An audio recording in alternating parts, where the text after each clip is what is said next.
Bismillahirrahmanirrahim. Assalamualaikum warahmatullahi wabarakatuh.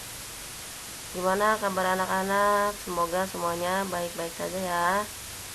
Di materi akidah akhlak yang ini ibu akan menjelaskan tentang adab sholat dan zikir. Gimana, tahu nggak apa itu adab sholat apa saja dan zikir apa saja? Tentunya kalian tidak asing dengan istilah sholat maupun zikir.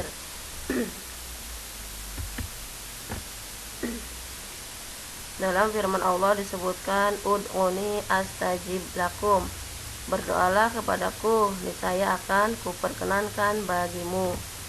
Anak-anak perlu diketahui bahwa dalam Islam sholat merupakan memiliki kedudukan yang penting karena termasuk salah satu rukun Islam. Sholat menjadi tiang agama karena Islam tidak dapat tegak kecuali dengan sholat. Selain itu, sholat menjadi media komunikasi antara manusia dengan Allah, sehingga sholat merupakan kewajiban bagi setiap muslim yang tidak dapat ditinggalkan maupun diwakilkan dalam kondisi apapun. Mengingat pentingnya ibadah sholat sebagai muslim, kita harus dapat melaksanakan sholat secara baik dan benar. Setelah sholat, umat Islam disunahkan untuk berzikir dan berdoa kepada Allah. Zikir dan doa merupakan bagian yang tidak dapat dipisahkan dalam beribadah, terutama di dalam melaksanakan sholat. Dalam melaksanakan sholat, kita tidak hanya dituntut mengerjakannya sesuai dengan syarat dan ketentuan yang berlaku, tetapi harus memperhatikan adab-adab dalam sholat. Begitu pula ketika zikir, adab sholat ada yang harus diperhatikan. Lalu bagaimana ada adab-adab zikir? Mari kita kaji satu persatu.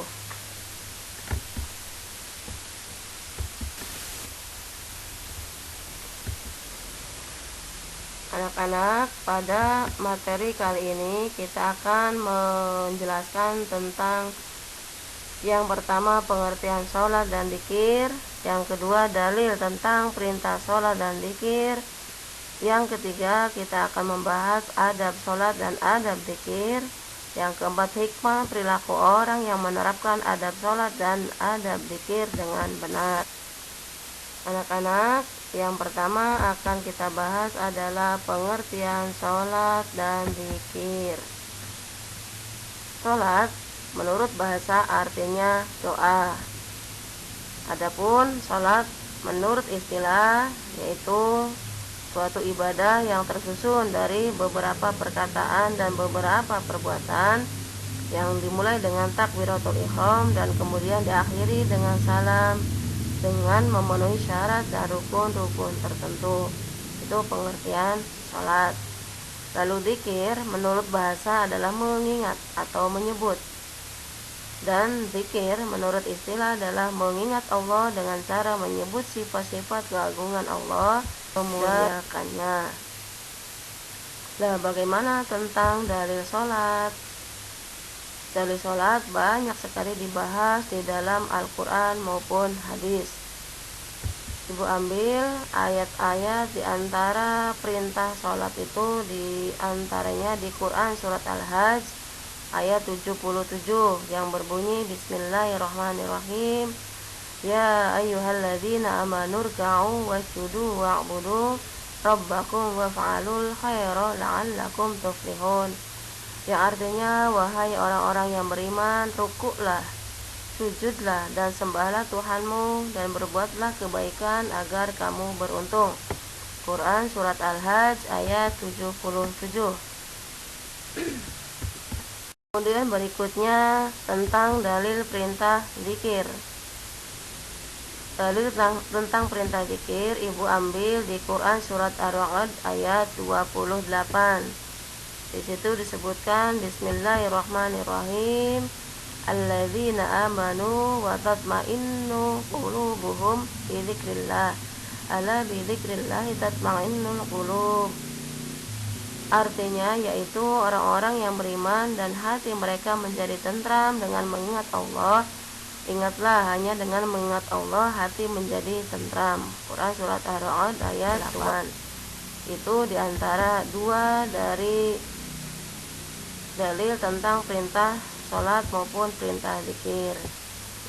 Nah, kemudian selanjutnya tentang adab sholat.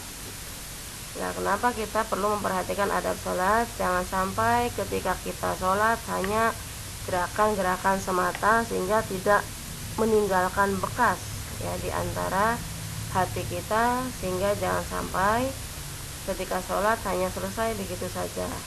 Maka agar sholat bisa membekas di hati kita, ada beberapa hal yang harus kita perhatikan. Apa saja adab sholat? Yang pertama adalah khusyuk. Apa itu khusyuk? Maksudnya adalah yakinkan diri bahwa kita akan menghadap Allah, fokus dengan tidak memikirkan hal lain selain Allah, atau yang kita sebut dengan istilah khusyuk tadi. Berikutnya yang kedua adalah hati yang ikhlas. Maksud dari hati yang ikhlas adalah hati yang ikhlas dikandung maksud bahwa apa yang sedang kita lakukan semata hanya mengharap ridha Allah dan pahala darinya. Jadi tidak mengharapkan apapun selain pahala. Yang ketiga, jagalah waktu dan batas-batasannya, di mana waktu sholat itu mulai dari dikumandangkannya kita dengar adzan, langsung kita bergegas melaksanakan sholat. Jangan sampai nanti-nanti sehingga akhirnya apa? Akhirnya habislah waktu-waktu sholat. Dan kita tahu batasan-batasannya di antara sholat satu dengan sholat yang lain. Yang keempat adalah menjaga kebersihan dan kesucian tempat sholat dari najis-najis yang ada ya. Jadi usahakan bahwa ketika tempat sholat, yakinkan bahwa tempat sholat itu bersih dari najis, misalnya kotoran cacak, kotoran ayam dan lain sebagainya. Kemudian yang kelima, menyingkirkan gambar atau tulisan atau apa saja yang mengganggu kekhusyuan sholat ya, misal foto-foto atau gambar-gambar yang sekiranya mengurangi kekhusyuan sholat. Yang keenam, memakai pakaian yang kita dianggap terbaik ya. Jadi usahakan pakaian yang kita pakai adalah pakaian yang bersih, bukan berarti kemudian yang terbaik lalu baru. Kemudian yang ketujuh adalah menyesal serta bersedih.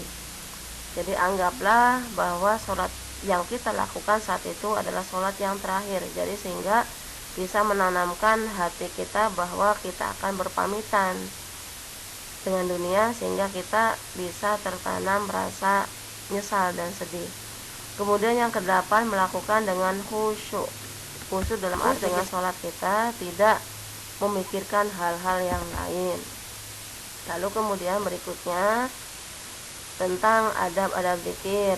Nah, semoga tadi yang ibu sebutkan dalam adab-adab sholat kalian bisa memahami. Lalu berikutnya bagaimana adab zikir?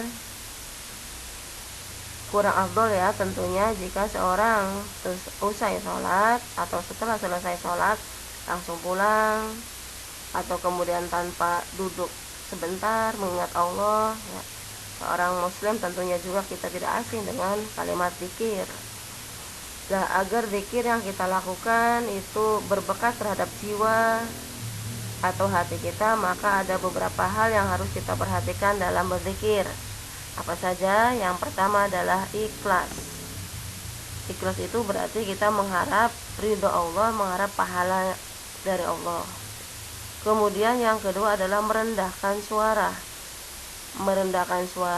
Kemudian yang ketiga berzikir dengan zikir dan wirid yang telah dicontohkan oleh Rasulullah.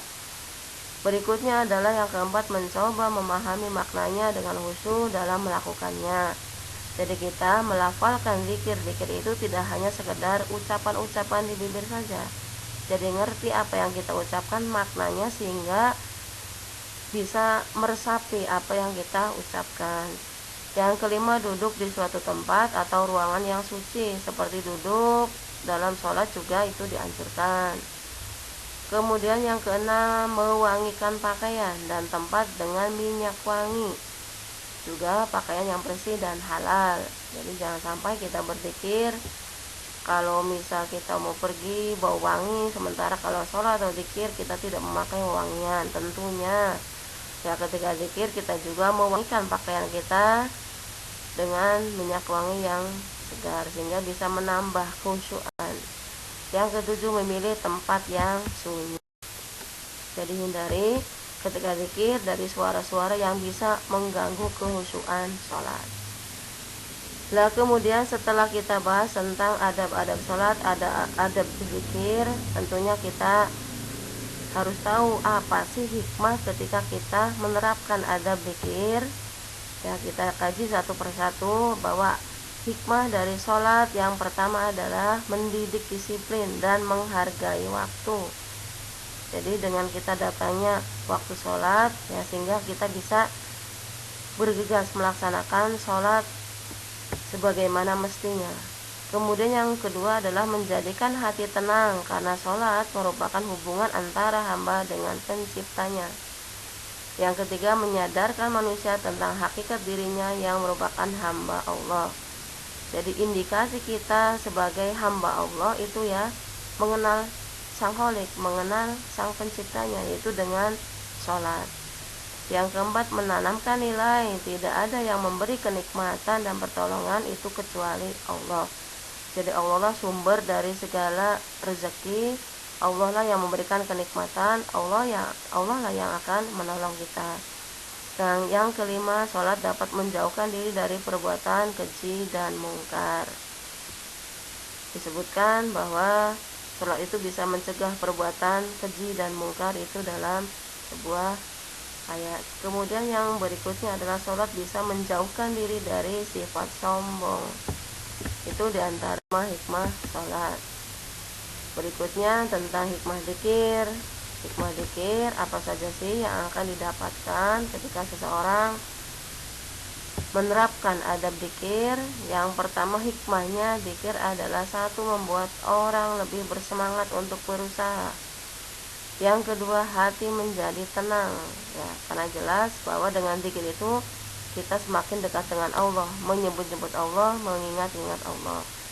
Yang ketiga, bersabar dan ulet dalam menghadapi masalah apapun, karena yakin sumber dari masalah itu penyelesaiannya itu ketika kita mendekat kepada Allah. Lalu mempunyai harapan-harapan hidup yang tersimpan dalam jiwa. Yang kelima, menjadikan diri ini semakin dekat dengan sang pencipta. Yang keenam, menjadikan diri kita sebagai orang yang rendah hati dan tidak sombong ya, karena dengan zikir-zikir itu kita mengingat Allah, memohon kepada Allah, sehingga sedikit sifat-sifat sombong itu kita jauh darinya. Yang kemudian terakhir adalah semakin arif dan bijaksana dalam menyikapi permasalahan apa kita hadapi. Mungkin itu yang Ibu sampaikan, dari mulai pengertian, kemudian dalil, kemudian adab, dan juga hikmah. Semoga kalian bisa memahami. Sekian, barangkali Ibu punya ada salah kata, mohon maaf. Assalamualaikum warahmatullahi wabarakatuh.